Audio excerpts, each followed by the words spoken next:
Thank you, Senator Collins. Senator Murray and then Senator Graham. Thank you very much, Mr. Chairman.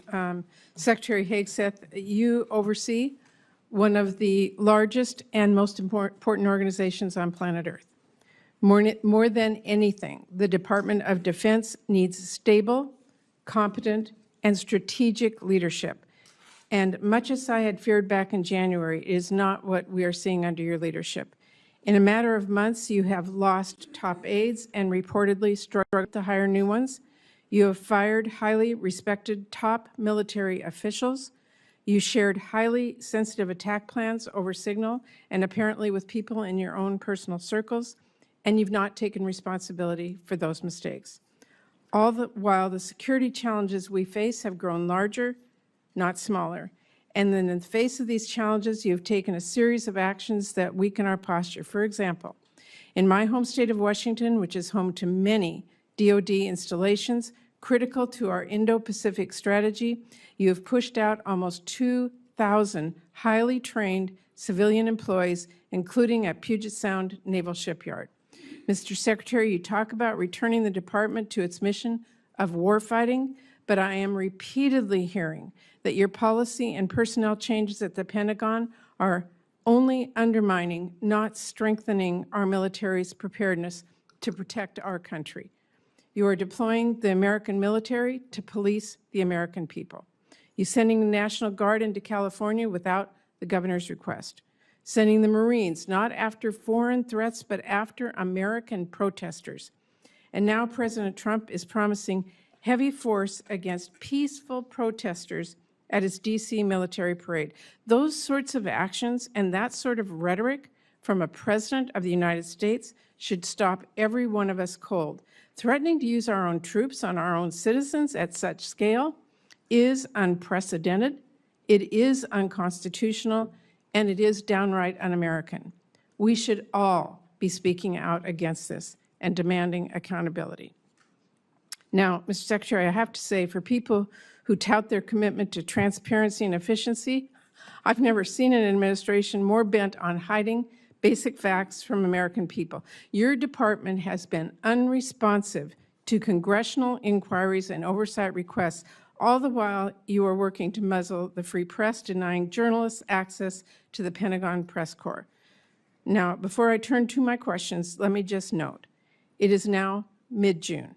And we only, just a few days ago, received some, but not all, important portions of your budget request.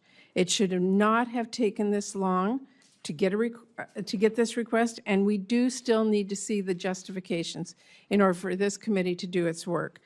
We're missing those. Not having a full budget at this juncture is really unacceptable. So I am deeply concerned.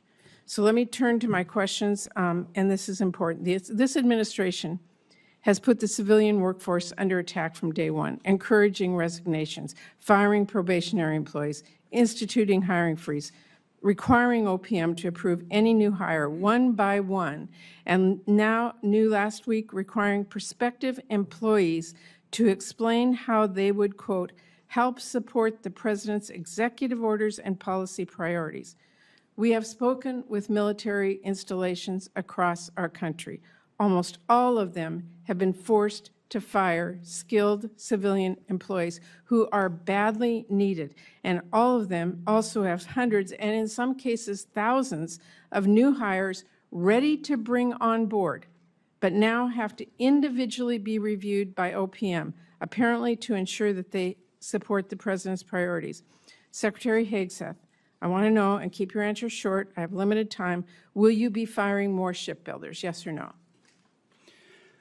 Senator, we haven't fired shipbuilders. We've offered through a right sizing of our civilian positions, which so everyone in this committee would acknowledge that the Defense Department has had a bloated bureaucracy for a long time, have given a voluntary process by which some people can choose to take a DRP. I'm just asking you so it's question. Not a firing of shipbuilders. Okay, so that's a totally disingenuous characterization of what our department is doing. We are focusing on shipbuilding. Mr. Secretary, do we need more or fewer shipbuilders?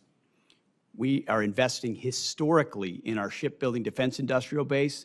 and workforce and ships in this budget, more than anything the previous administration ever Okay. did. So, well, you managed to fire highly skilled workers, including my home state of Washington, for no reason.